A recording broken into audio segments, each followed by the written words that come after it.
Hello everyone, this is Rick, and welcome to Astral Club. At the end of last week's video, I promised you a video on the Stargate program, which was the government slash military slash intelligence agency's efforts to explore remote viewing and, to somewhat of a lesser extent, astral projection for use in intelligence gathering. And I have reviewed hundreds of pages of information, and my head is still spinning.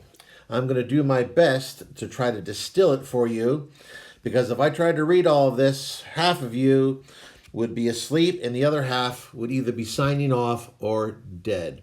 Okay, the first thing I want to do, though, is I want to define some terms, because I've noticed there's a lot of confusion when it comes to remote viewing. Is it astral projection? If not, what is it? So I'm going to discuss here three different states that people can get confused about astral projection that also involves this particular video. The first one is lucid dreaming, and I think many of you know what that is. It's simply a typical dream where you become aware in that dream. You're the puppet master, the choreographer, the director, the producer, etc. You have total control over this world because it's all coming from your very own warped gray matter. Your soul matrix is present in your body for this experience. I had one memorable lucid dream, which I have shared with you before in an earlier video. I'll just recap it here. I became aware in a dream. I had just watched Charlton Heston leading the Jews out of Egypt by parting the Red Sea. So this was fresh in my mind. There were some people standing by talking, and I said to them, "I shall bring in a mighty wave to punish the evildoers." And of course, they laughed at me. So I put my hand up, and all of a sudden, this gigantic, 20 skyscraper levels tall tidal wave started coming in. Everybody was afraid, started freaking out. I said, "Worry not." And I put out my hand, and it froze into a solid block of ice. So it was quite interesting, but it was all happening in my own head. I had complete control over this reality because it was my reality, being experienced through my own consciously aware brain. Now, remote viewing, and this is where we're going to certainly discuss, and I want to make sure people understand what it is. If you saw a remote viewer, you might think he was someone conscious, but lost in thought. He might even be sketching some pictures in a notebook. The truth is, the remote viewer is fully conscious, but he has sent a small tentacle of awareness to another place on the earth plane to retrieve some piece of information. The vast majority of his consciousness, let's say 99%, still rests firmly inside his physical body. He feels all the input that being awake in a physical body usually entails. When I was 13, in the early 70s, my astral projection experiences prompted me to explore other topics that were broadly labeled back then as occult or ESP, extrasensory projection, or perception rather, extrasensory perception, back there in those ancient times. I recall doing an experiment with my younger sister that today would be best labeled as remote viewing. I sent her upstairs with a tablet and instructions to draw whatever she felt like. I sat on the kitchen table with another pad downstairs, sending a portion of my consciousness upstairs to see if I could observe and duplicate her drawing. After about 10 minutes, I asked her to come downstairs. She showed me her work. It was a circle with a connected cross underneath, essentially a simplified stick figure. Stunned, I produced my drawing that featured the exact reverse. On my paper, I had placed a circle on the bottom with a connected cross on top, essentially an inverted stick figure. Astral projection. I think most of us have a pretty good idea what this is all about, but for any new people, an astral projector will normally be found lying in bed apparently asleep, or perhaps in a very deeply meditative state. In actuality, the projector's astral body and his consciousness has left the environs of his physical self. He is fully aware and conscious somewhere on the astral planes. Our projector cannot easily change or alter the astral environment any more than you and I in our physical selves can alter the physical world with a mere thought.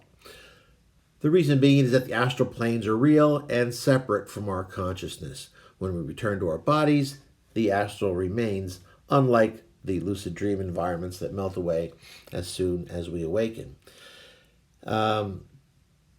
Now, when I astral project, I normally have zero awareness or input from my physical body. I am fully present on the astral plane. If any physical stimulus does start leaking through, I attempt to shut it off immediately, as this symptom is the first warning of the astral cord's call to return to the physical form. Keep in mind that the astral body travels the astral plane, not the earthly plane. And I want to emphasize that. Now, the lowest levels of the astral planes can feature a substantial amount of bleed through from the physical, much like a shadow is cast by a tall building in the bright daylight. In fact, if you're familiar with the show Stranger Things, the lowest level of the astral can be quite like the upside down plane featured in that show. Of course, the higher planes in the astral display scenery that is dramatically and radically different. So I hope these definitions help to clear up any confusion. You can certainly ask any questions if you need more information. Now, I think anyone can understand where lucid dreaming is completely useless for intelligence gathering. Remote viewing and astral projection offer varying types of abilities in intelligence gathering. And as we get into the military here, you'll see some of their uses. And I think they defaulted more often to remote viewing because it seemed less odd to them. And military, government, official folks tend to be very, very logical, very grounded, and somewhat unimaginative individuals, with some exceptions. A brief history of Stargate before I get into this paper that has been declassified.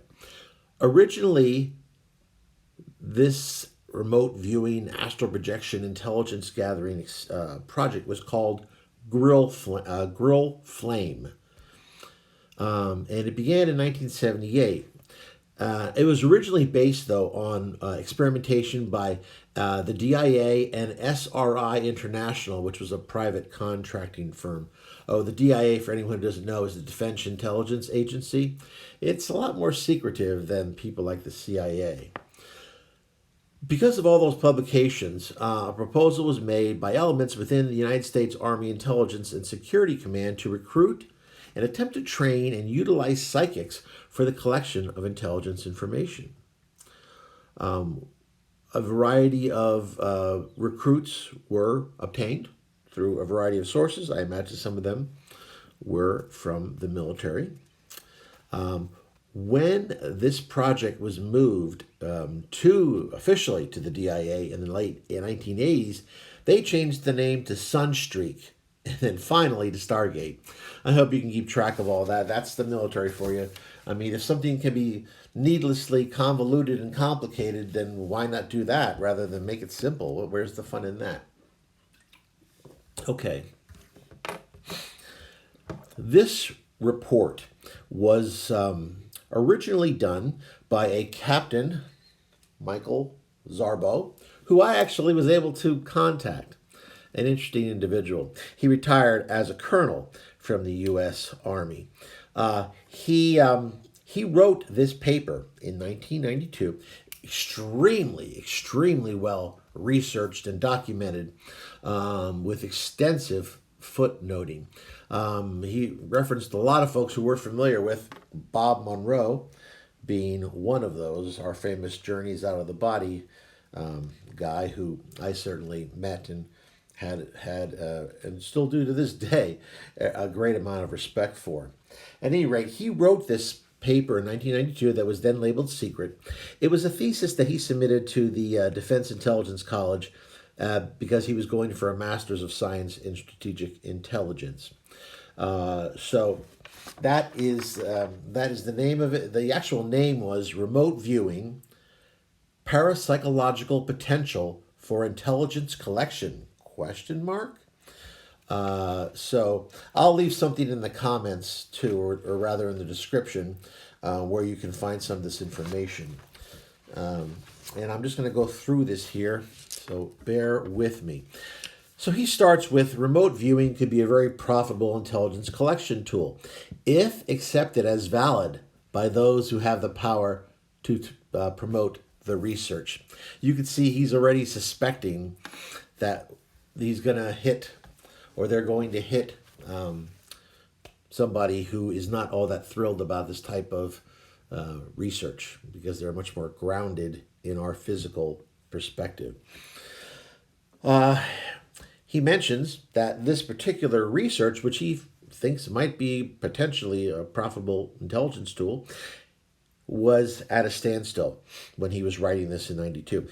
The general premise throughout his paper, though, is that a great majority of professionals from the government, military, and academic circles, despite documented proof to the contrary, are regardless reluctant to accept this type of phenomena as real.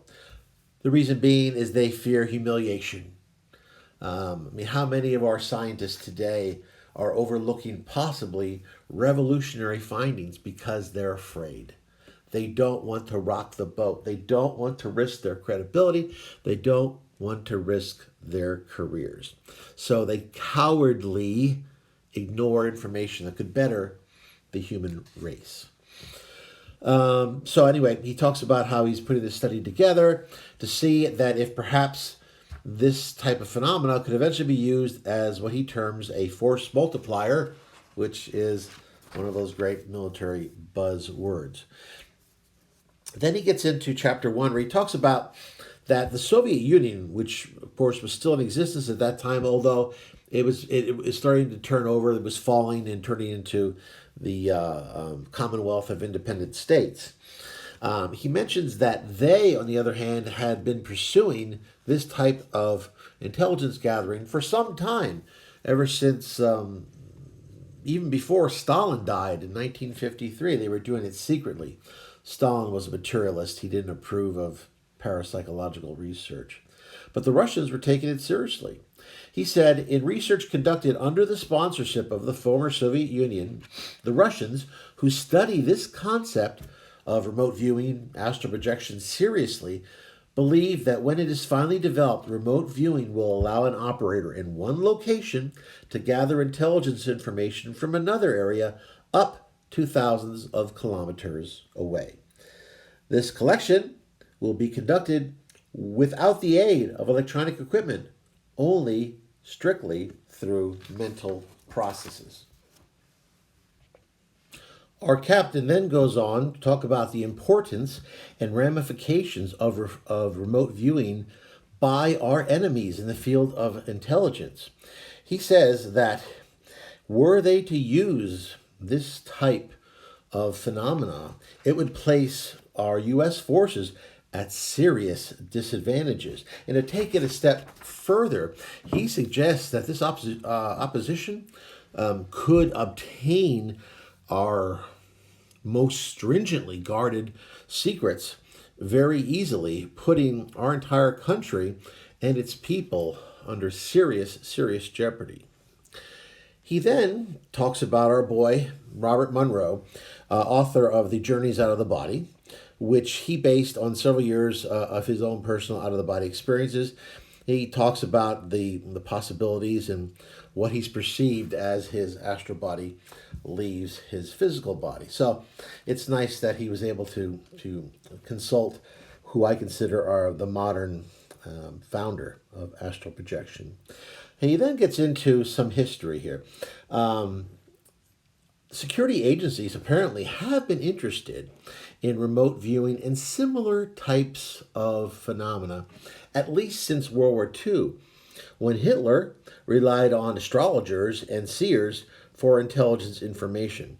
Now, I don't know if Hitler necessarily relied upon that in my own research, but I do know that people like Himmler, for instance, Heinrich Himmler, the head of the SS, was very much involved in the occult. So I would say probably it'd be more like Himmler in that sense. At any rate, he says that our current activities are not matching the research that is going on in the Soviet Union. There was other tests done as well, other articles that were done, some published by a New York Times reporter. However, despite the fact that there was very good research on psychic abilities that were happening behind the Iron Curtain, that we were completely ignoring this Soviet threat. The head of the CIA at that point, under Carter, was Admiral Stanfield Turner. He said that, well, this might be taken seriously 20 years from now, or it might just be the poppycock that he thinks it actually is. So once again, you have high officials who aren't really taking this type of phenomena seriously. He goes into some more information about what happened here. Apparently, there was an article that appeared in an issue of The Investigator, claimed that the U.S. Navy, as early as 1952, was the first armed service to look into employing psychics in an attempt to enhance its efforts to locate Soviet submarines. In 1952, the Department of Defense was looking into ESP for psychological warfare. They codenamed this project Ultra and claimed that ESP was demonstrated but not understood or fully controllable. And we all know the military likes their control. Let's see here.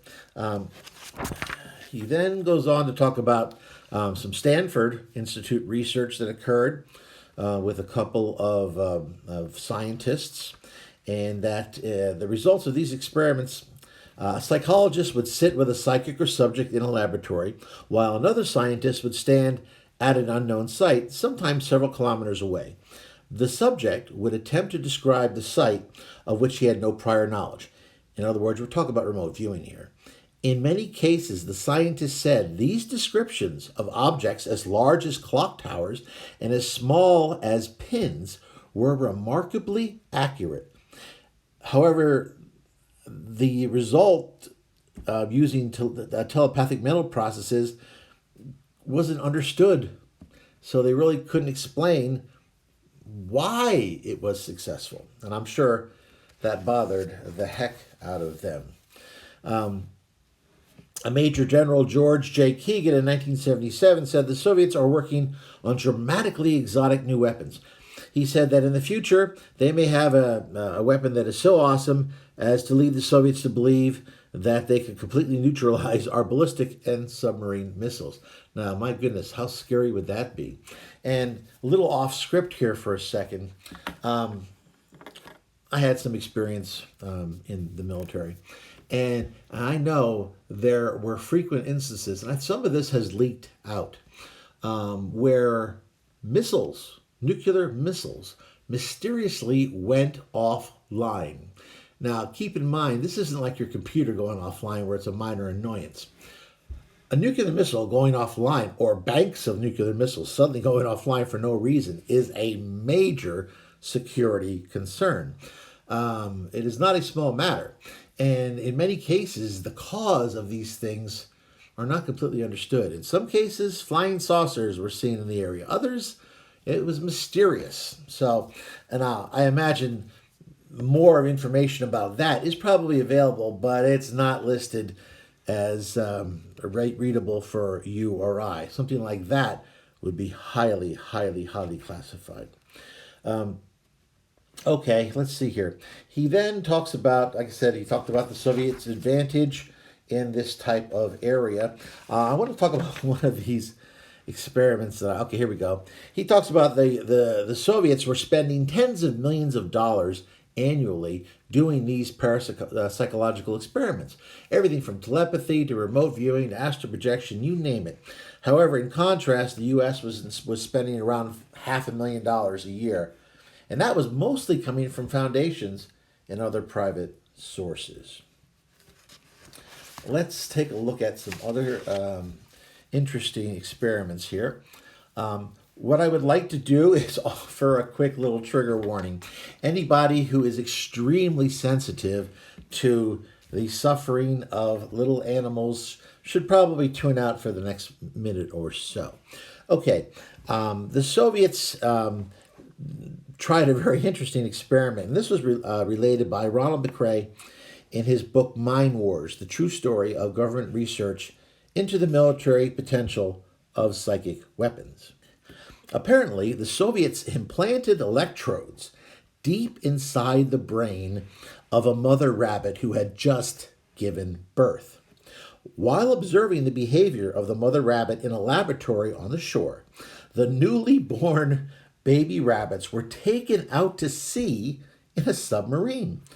The Soviets noted that at each synchronized time that a baby rabbit was intentionally butchered, a sharp reaction in the mother rabbit's brain was recorded by the electrodes. The Soviets concluded the experiment was a success because the signals from the electrodes revealed the communication had taken place between the mother rabbit and her displaced babies.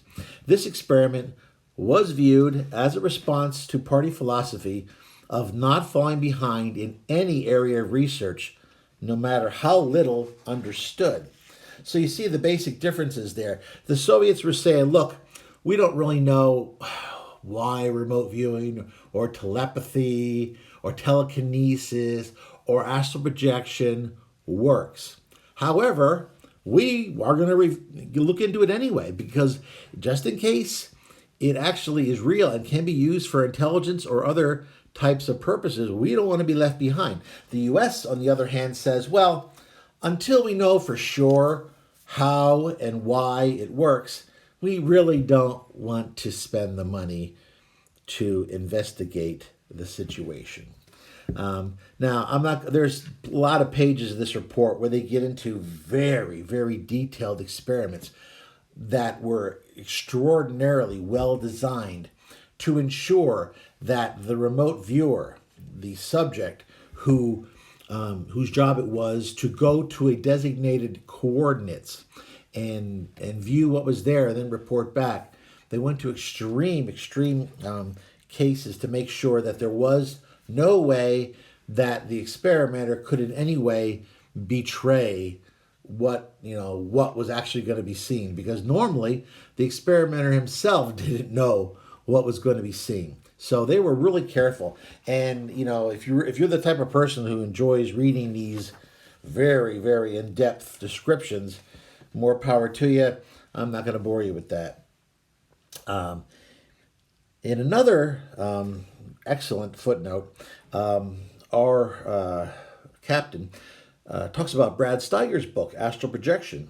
We're talking. This is a 30-year veteran of research in paranormal phenomena, and he discusses the use for remote viewing. And back then, he discussed the embarrassment of the U-2 incident, which was a plane that was shot down. It was an intelligence gathering plane that was shot down over Russia in the 60s. If you haven't heard about it, Well, you should really know more about your history. Anyway, that was one thing. But Steiger's book also illustrates another very interesting story that I want to relate. Reportedly, there was a young German soldier in World War One who had the ability to project himself out of his body to spy. Now we're talking astral projection on the divisional headquarters of a nearby French unit. For those who aren't fans of World War One, the Germans were fighting the Allies, which were the English, the French, the Russians, and eventually the U.S. joined the Allies in 1917. But at this stage of the game, the Germans were engaged with a battle against the French. So this German soldier reported that he could leave his body and spy on the divisional headquarters of a nearby French unit. When the soldier reported this to his intelligence officer, that the French were planning to attack German positions the following evening at 2300 hours, which to civilians is 11 o'clock p.m., the officer scoffed at him until a number of the young soldier's comrades convinced the officer to let the soldier prove his ability. The officer challenged the soldier to project himself upon their own headquarters, several kilometers away, and report to him the activity that was taking place there in their own headquarters, the German headquarters. This young soldier agreed and lapsed into a trance-like state. So this is someone here who used a very, very deep trance state to project, which is one of the ways you can certainly do that. I have done it that way, although normally for me, sleep is a much more convenient way to do that, because I like doing a couple things all at once, and sleeping and astral projecting gets you to check off a couple different blocks at the same time. Anyway, when he stirred a few minutes later, in other words, the soldier came back to normal consciousness, he reported that an Austrian general had just arrived at the division headquarters with orders. After copying down the general's orders as relayed by the young soldier, the intelligence officer phoned division headquarters to confirm the soldier's report. Headquarters showed immediate concern that there was a leak in security. Of course they would, because there was no conceivable way that the intelligence officer so far away from division headquarters, and keep in mind, communications back in those early days were very, very, very primitive and often not present. How could he possibly know that the headquarters had just moments before received these orders from the general? The intelligence officer explained his source, and that had to be an interesting conversation, and reported the young soldier's claim that the French were planning an offensive scheduled for 2300 hours the following night. The newly convinced intelligence officer requested reinforcements. The officers at division headquarters dismissed this convincing demonstration as nonsense, though, and as a result, the young soldier's unit was overrun and captured by the French the next night at 2300 hours. I found that a very interesting story. There is one other interesting story that I don't think I'm going to get into because we're running a little long here, and I don't like subjecting you guys to these extra long videos. Basically, at this stage of the game, all major intelligence agencies, and the CIA included, and this is as of 2000, 2001, where you can find these released documents according to the Freedom of Information Act. They said that the CIA and others have scaled down their paranormal research because they just didn't like the scrutiny that was coming from Congress. They were afraid that they would be embarrassed. Now, DARPA, apparently, which was the Defense Advanced Research Projection Agency, and if you've never heard of DARPA, fascinating. Look them up.